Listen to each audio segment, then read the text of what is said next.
What's up, ladies and gentlemen? Welcome back to the Big Fight Field channel, where we speak the truth, we're honest, and we give out takes on professional wrestling. It is Monday night, so we are here to review Monday Night Raw, and it wasn't worse than SmackDown, okay? I wasn't as bored watching this show as I was on Friday night, but I'd be lying to you if I said this was a good show, because I purposefully did not believe this was a good show. It wasn't as worse as Friday, but my gosh, there's a lot of bad things on this show. And we'll start with the good, okay? We'll start with the good. The CM Punk Finn Balor match, okay? That is probably the most predictable the most predictable world title match, I would say, in the last 5 years in the WWE. You know going into it with your eyes closed in the back of your head and the sky could be fucking red, that there's no chance in hell Finn Balor is going to Elimination Chamber in CM Punk territory in Chicago and winning the World Heavyweight Championship 7 weeks before WrestleMania. That is not happening. However, I will say they have done a very good job building up this match for Elimination Chamber. Last week's segment I thought was really good, and this week's segment I thought was better. I thought these guys had a great segment this week. It had a great story with Dom and JD McDonough later on in the night, and if this is leading to Finn Balor going babyface after this match is over, I am totally here for it, man. I dig what those guys did in that segment. I thought they did a really good job, and I thought that was a great segment overall. The main event of the show, Jevon Evans, Dominic Mysterio, and Gunther, they had a great freaking match. And I thought last week's qualifier was great with Penta, Austin Theory, and an LA Knight. I thought they had a great match. I thought this one was better. The in-ring quality of this match was very strong, and the outcome, finally, they gave us a unpredictable outcome. Because going into this match, you're like, Gunther is Triple H's guy. And he has been forcing him down our throat. And this whole career killer thing. I didn't think it was the right move to have Gunther in the Elimination Chamber. But I thought anyway, they were probably stupid enough to have Gunther win this match. Nope. That's what did not happen. Jevon Evans. They go with Jevon Evans, who pinned Dominic Mysterio with the OG cutter, and Jevon Evans is in an Elimination Chamber. Just based off the first month and a half of his run on the main roster, Jevon Evans is my favorite wrestler on Monday Night Raw. I would say Jevon Evans and Penta are my two favorite wrestlers on Monday Night Raw. And this is the right move, because this match needs a guy like Jevon Evans, because you need unpredictability in this Elimination Chamber match. What crazy shit is Jevon Evans going to do in the Elimination Chamber match? And that's why he is needed for this match. He was tremendous in the Royal Rumble, and I think there is potential for him to be even better inside the Elimination Chamber. And the way I see this thing rounding out is you have a qualifier on Friday with Carmelo Hayes, Damian Priest, and Trick Williams. Carmelo Hayes is not going to the Elimination Chamber. He's the United States champion. So it's either going to Damian Priest or Trick Williams. and I think Trick Williams should be in the Elimination Chamber. So that leaves one. And they announced the last qualifying match tonight, which I wholeheartedly do not like. Bronson Reed, Jey Uso, and El Grande Americano, the original one. And how I see this one going down is I would be fuming if Jey Uso wins this match. Jey Uso, in no scenario should Jey Uso be in the Elimination Chamber.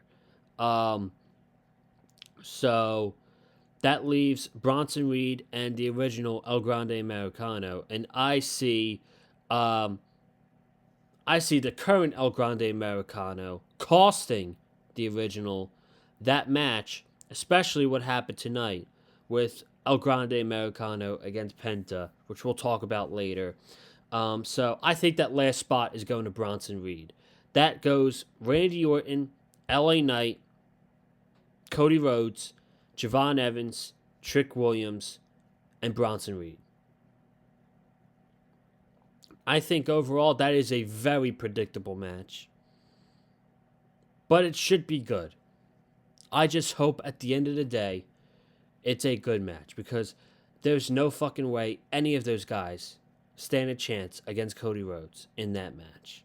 So, outside of those two things, this show was just not good, man.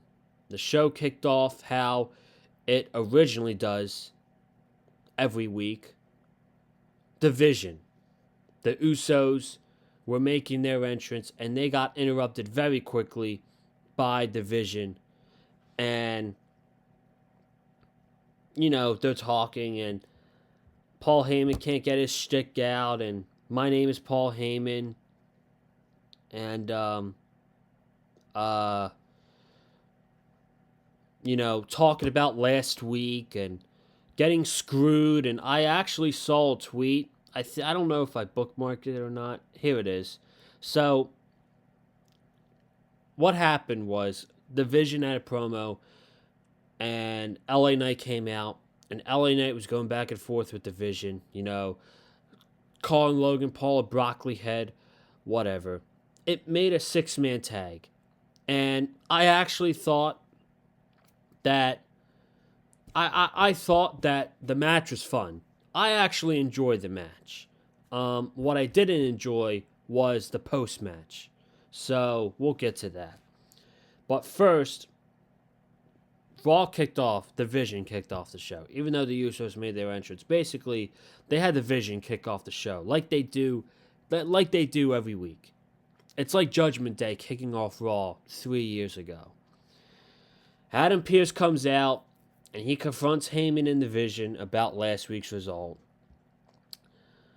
They do a bunch of nonsense talking. Adam Pearce puts them in a match, or he gets forced to make a match with Division to get a 6-man tag like they did tonight. We get Logan Paul, Austin Theory, and Bronson Reed against LA Knight and the Usos. Okay. Division wins, and when they lose, they get screwed. Every time. Every fucking time when they lose, they get screwed. Some way or somehow. Shit, I lost it. So tonight they won. And then, after the match, Logan Paul grabs the headset of Michael Cole, and he's talking shit. You see what we do? That's all work. That's hard work. That's grind. And he's leaning on the commentary desk, and he gets stomped by the Masked Man. The Masked Man stands there for a minute, and then he runs away. And we literally got that last week, except it was in the middle of the match. And stomp, run away. I mean, who's fucking interested in this shit? How uncreative can we be that we literally had the same storyline with Austin Theory for 2 months. 2 months ago, I'm sorry. 2 months ago, we had the same storyline for Austin Theory, where he came in at Survivor Series, curb stomped CM Punk, and gave Breakker the win. Austin Theory reveals himself a couple weeks later as the Masked Man. And here we are, about a month and a half later, we're doing the same storyline again. And I guess I'll tie this in with the next segment because Adam Pearce is backstage with some other employee, and they walk into a big crate. It says, delivered to WWE, do not open until 2/28/26.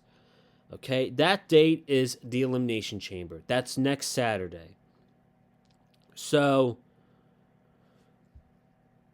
I never thought it would get this bad. Really, man, I never thought it would get this bad under Triple H. But their creativity on the road to WrestleMania is some guy in a black hoodie and a black mask running around, curb stomping the Vision, and a big mystery crate backstage that says, do not open until 2/28.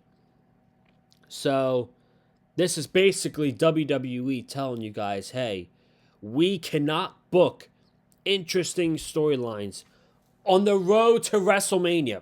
I want to get that. We're on the road to WrestleMania. It's WrestleMania season.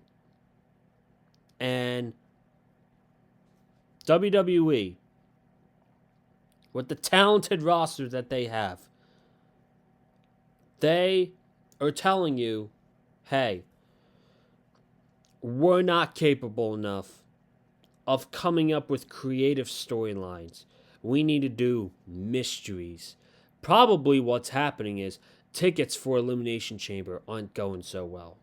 Probably because they're too expensive. But we need to sell tickets. So we're going to have a mystery crate revealed at the Elimination Chamber. I don't get it, man.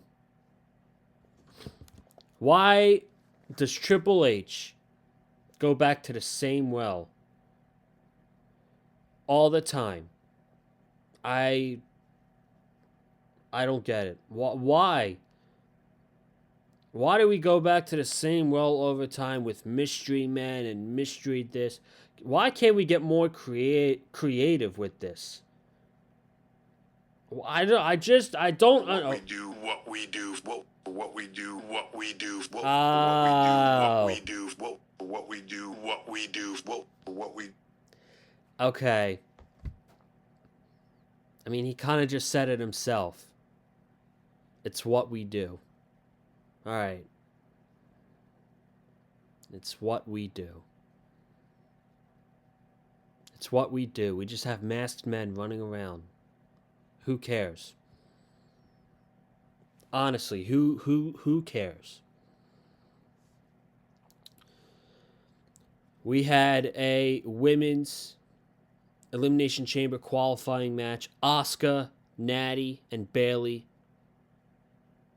Match was whatever. Asuka won, making Bayley tap out. And Asuka's going to the Elimination Chamber. So, expected that one. And we have now Tiffany Stratton, Rhea Ripley, Alexa Bliss, Asuka.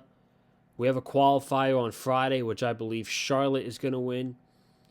And we have a qualifier next week with Raquel, Io Sky, and Kairi Sane, which I think is going to go to Io Sky. So, that could potentially be a solid match. Outside of Alexa Bliss and Charlotte, that has potential to be a pretty fun women's Elimination Chamber match. So Asuka wins, tapping out Bailey. I really don't have any thoughts on this, man. So I do want to get to the next segment, though. And we had a sit-down interview with Michael Cole and Liv Morgan. And Dominic decides to come in and sit down with Liv Morgan. And he's asking the all-important question, who are you facing at WrestleMania?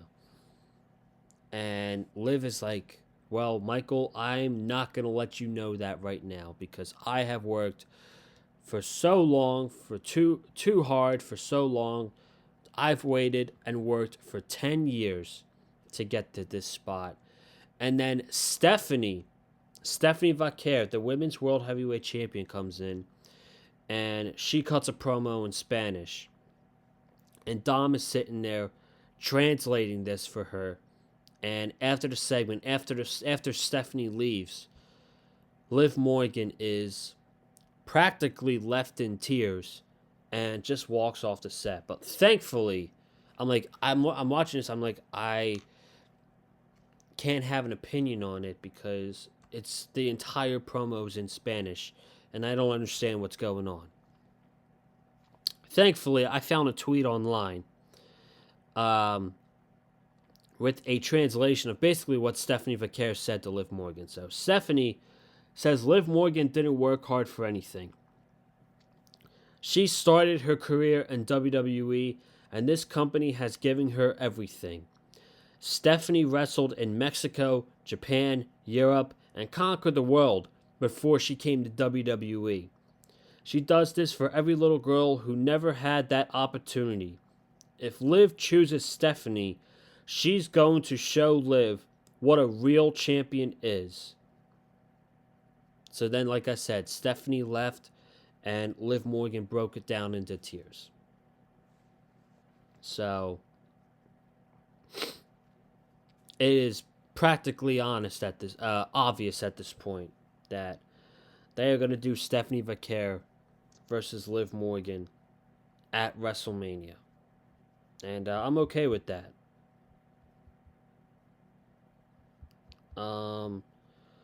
Where are we at here? Hour 2.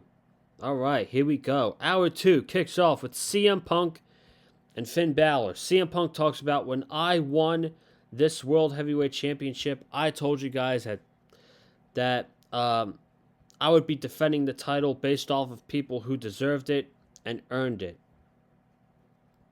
When I wrestled Finn Balor in Belfast, he deserved a shot at the World Heavyweight Championship for all the hard work he's put in for all these years.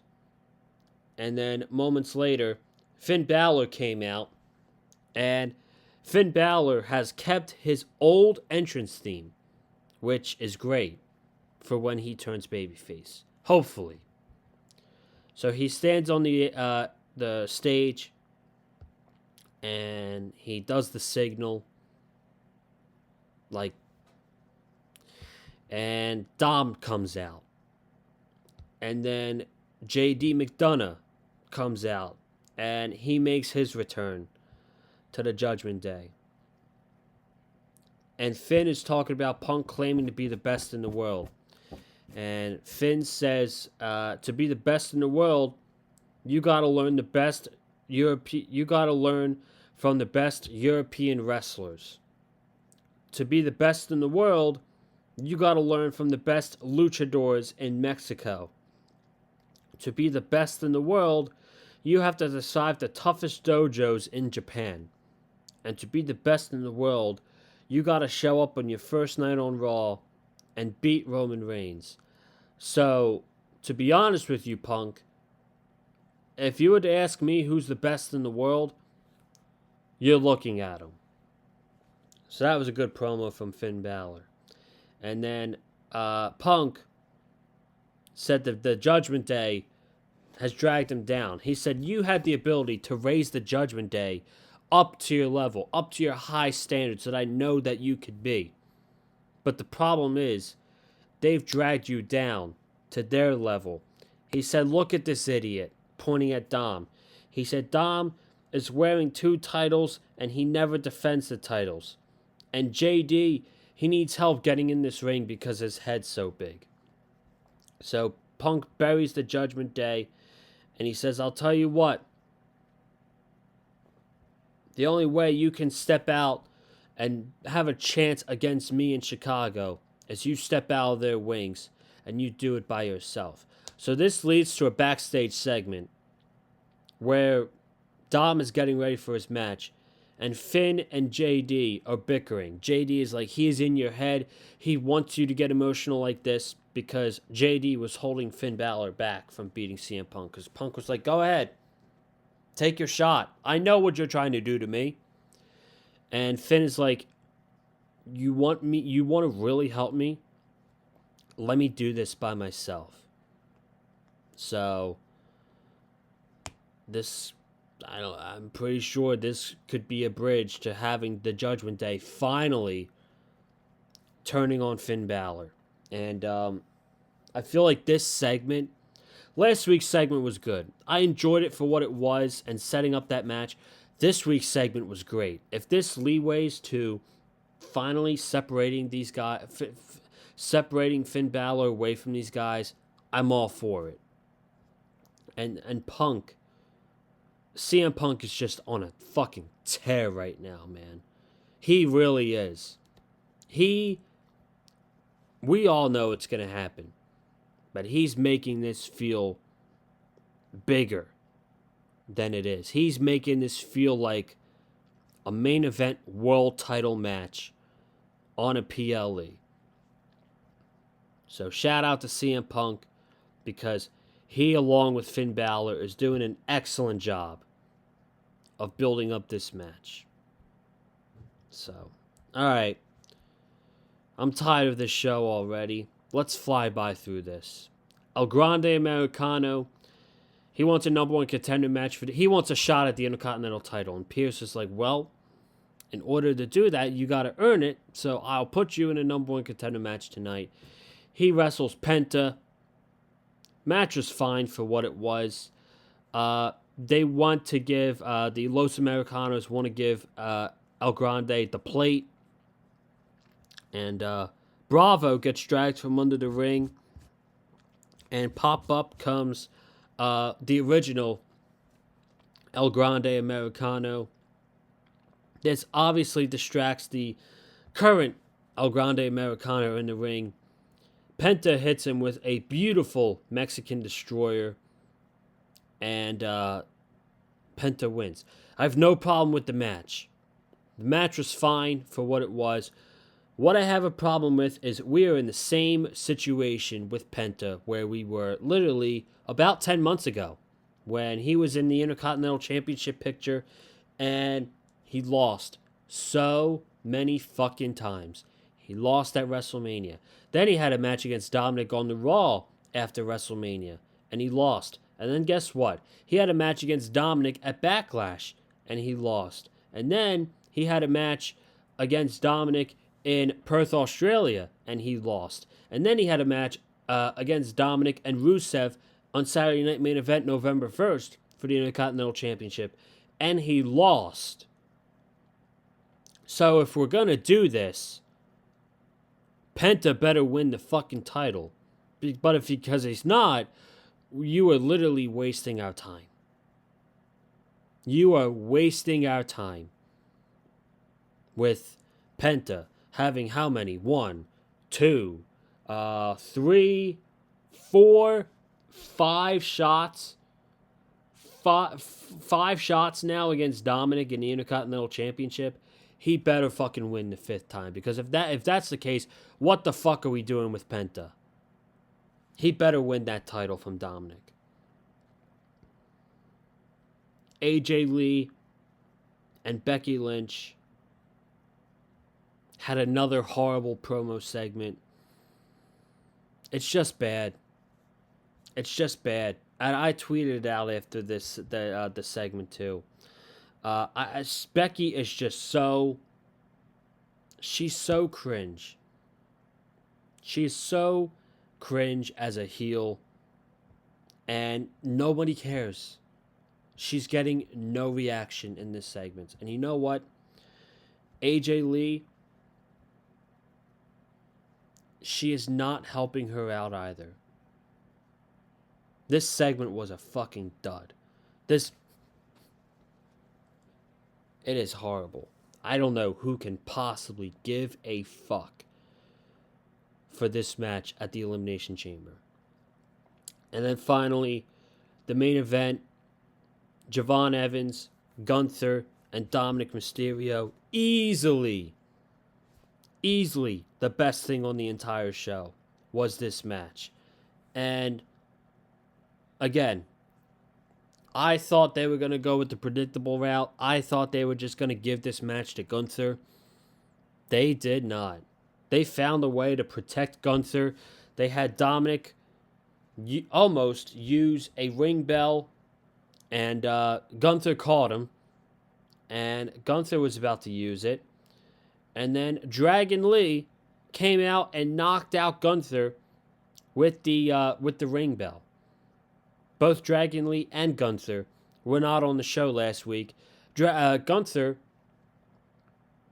put Dragon Lee to sleep in Philadelphia. And 2 weeks later, Dragon Lee got his revenge. So it was left to Dominic and Jevon Evans. Dominic hits the 619, misses the splash. Jevon Evans hits the bouncing off the rope kick. And then the OG cutter. And Jevon Evans is going to the Elimination Chamber. And that was easily the best thing on what was, once again, a bad episode of Monday Night Raw. Wasn't worse than Friday. I guess if you want to take a positive out of it. It wasn't worse than Friday SmackDown. But the state of WWE, man, it's not entertaining.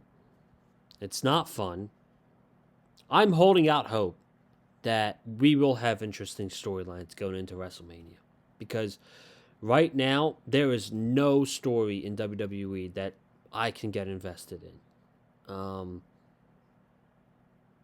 It's very hard. But I do have hope that once we are done with the Elimination Chamber, we will get rolling. We will finally get this ball rolling on the road to WrestleMania. And we will have storylines to be interested in going into WrestleMania. I can only hope. It's not entertaining. It's not fun. They clearly don't care about wrestling. And it's just not good. It's not good right now. For it being WrestleMania season, it's not good. And I'm glad more people are catching on to it. So, all right. That's going to do it for tonight. I hope you guys enjoyed. Subscribe to the Big Fight Fuel channel. Comment down below your thoughts on the show. From Memphis, hit the like button if you like what you heard from me. Follow me on Twitter and TikTok, Conlon_Joseph. And I'll see you guys Wednesday night for AEW Dynamite right here on the Big Fight Fuel channel. Peace!